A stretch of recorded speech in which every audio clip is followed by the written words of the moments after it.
அன்பிற்குரிய சகோதர சகோதரிகளே, வக்ஃபு சட்ட திருத்தம் குறித்த போராட்டங்கள் நாடு முழுவதும் நடைபெற்றுக் கொண்டிருப்பதை நாம் அறிகிறோம். இதற்கிடையில் தன்னாளர்களாக, ஜனநாயக விரும்பிகளாக, சமூகத்தின் மீது பற்று கொண்டவர்களாக பல்வேறு தரப்பினர் உச்ச நீதிமன்றத்தை நாடி வழக்கு தொடுத்திருக்கிறார்கள். ஏறத்தாழ 70க்கும் மேற்பட்ட வழக்குகள். அந்த வழக்குகளை கடந்த 2 நாட்களாக விசாரணைக்கு எடுத்துக்கொண்ட நீதிமன்றம் கடுமையான செய்திகளை பேசியிருக்கிறார்கள். ஒன்றும் தீர்ப்பளிக்கல. கடும் விஷயங்களை, நம்முடைய மனதிற்கு மகிழ்ச்சி தருவதை போன்ற பல விஷயங்களை பேசியிருக்கிறார்கள். கேள்விகளாக மத்திய அரசாங்கத்துக்கு முன் வச்சிருக்கிறாங்க. அது சம்பந்தமா இன்னைக்கு நம்ம சமூகத்தினுடைய பார்வை என்னன்னு பார்த்தா, யூடியூப்பை திறந்தா, சமூக வலைதளத்தை திறந்தா ஒரே நாரே தக்பீர், அல்லாஹ் அக்பர் கோஷம். கேள்வி நாக்கப்படுங்கிற மாதிரி கேள்வி, முடிஞ்சு போச்சு, மோடி ஆட்சி க்ளோஸ், அவருடைய சட்டம் வாபஸ் வாங்குவதை தவிர வேற வழி இல்லை, கிடுகிடுத்து போனது மத்திய அரசு.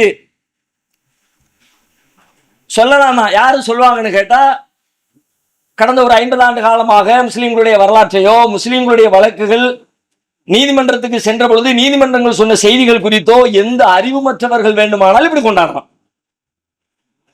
எந்த வழக்குல தான் நமக்கு எதிராக சொல்லப்பட்ட எந்த வழக்குல தான் இப்படி எல்லாம் கேள்விகள் நினைக்கிறிய? பாபர் மசூதி வழக்குல கேட்ட கேள்விகள் தெரியாதா? அத்வானிக்கு எதிராக கேட்கப்பட்ட கேள்விகள் தெரியாதா? அந்த சங்பரிவார் கூட்டத்திற்கு கொடுக்கப்பட்ட சில பல தண்டனைகள் குறித்த வரலாறு தெரியாதா? எவ்வளவு செய்தி. பாபர் மசூதி இடத்துல முன்னாடி அங்க கோயில் இல்ல சொன்ன உடனே இங்க கோயில் இல்லை என்று நீதிமன்றம் சொல்லிவிட்டது. கோயில் இல்ல, ஓகே, ஆபரேஷன் முடிஞ்சிருச்சு, பேஷண்ட் உயிரோடு இருக்கிறாரா? ஆபரேஷன் சக்சஸ் தான், பேஷண்ட் ஆளு காலி. அதே மாதிரி கேள்வி எல்லாம் தங்களுக்கு முடியும் போது வேற என்ன பண்றது? மக்களுடைய கூட்டு மனசாட்சியை திருப்திப்படுத்துவதற்காக நாங்கள் தீர்ப்பளிக்கிறோம்னு மாத்தி சொல்லிடுவோம்.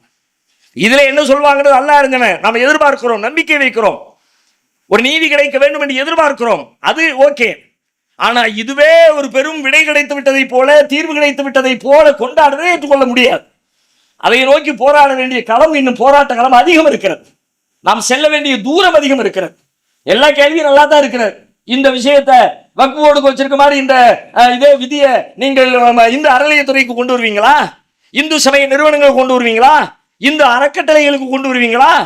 அது எப்படி முஸ்லீம் அல்லாதவர் கொண்டு போய் முஸ்லீம்களுடைய நிறுவனத்தில் திருப்பி நினைக்கிற மாதிரி திருப்பதி கோவிலுக்குள்ள கொண்டு வருவீங்களா? இதே வார்த்தையை கேட்கிறார் உச்சநீதிமன்ற நீதிபதி. திருப்பதி கோவிலுக்குள்ள அந்த அறங்காவலர் குழுக்குள்ள ஒரு முஸ்லீமை நியமிப்பதை நீங்கள் அங்கீகரிப்பீர்களா? கேள்வி எல்லாம் பலமா தான் இருக்குது. ஆனாலும் இந்த கேள்வியை வைத்துக் கொண்டே நாம் ஒரு முடிவை நோக்கி நகர்ந்து விட முடியாது. தீர்ப்பளிக்கிற பொழுது என்ன மாதிரி தீர்ப்பளிப்பார்கள்? எல்லாம் உள்ள இறைவனுக்கே வெளிச்சம். தீர்ப்பு வந்த பிறகுதான் நமக்கு தெரியும். அதனால இதிலே மகிழ்ச்சி அடைவதை தாண்டி, இதை தாண்டி இன்னும் நாம் செல்ல வேண்டிய தூரம் இருக்கிறது. அப்படியே நாம் அதிலே வென்றாலும் கூட, வெல்லுகிற பொழுது நம்முடைய மனநிலை ரொம்ப முக்கியமானது. ஒரு வேளை தீர்ப்பளிக்கப்பட்டு இந்த வக்ஃபு சட்டம் ரத்து செய்யப்பட்டு நாம் விரும்புவதை போன்ற ஒரு சூழல் ஏற்படுகிற பொழுது கூட, அப்பொழுதும் தம்பட்ட அடிக்கிறது, ஒரு சாதா சீதாவான மனிதர்களை போல நடந்து கொள்வது முஸ்லீமுக்கு அழகல். ஒரு பெரும் மகிழ்ச்சியோ பெரும் துன்பமோ ரெண்டுலையும் சமமா, ரொம்ப இயல்பான மனநிலையில, வேற வேற தேவைகளுக்குள்ளவங்க ஆட்டம் பாட்டம் கொண்டாட்டம் என்னெல்லாமோ பண்ணுவாங்க. எந்த ஆட்டமும் கொண்டாட்டமும் தேவையில்லை. ஏன்னா அல்லாஹ் சொல்றான், அல்லாஹ்வை நம்புறதே எதுக்கு தெரியுமா? லி கைலா தல்சவ் அலாமா ஃபாத்தக்கும் வலா தஃபரஹு பிமா ஆத்தாக்கும். நீ இழந்து விட்டதற்காக துக்கப்படாதிருக்கவும், நீ அடைந்து விட்டதற்காக பெருமை கொள்ளாதிருக்கவும், அதுக்கு தான் இந்த விதியை நம்பணும் மார்க்கம் சொல்லு. அதனால பெருமிதம் கொண்டு நம்முடைய அமல்களை வீணடித்துக் கொள்கிற மக்களாக மாறிவிடாமல், இது போன்ற தீர்ப்புகளிலே மிகுந்த கவனத்தோடு விழிப்புணர்வோடு நடந்து கொள்கிற நல்லத ஒரு அறிவை அல்லாஹ் நம் அனைவருக்கும் தந்தருள்வானாக.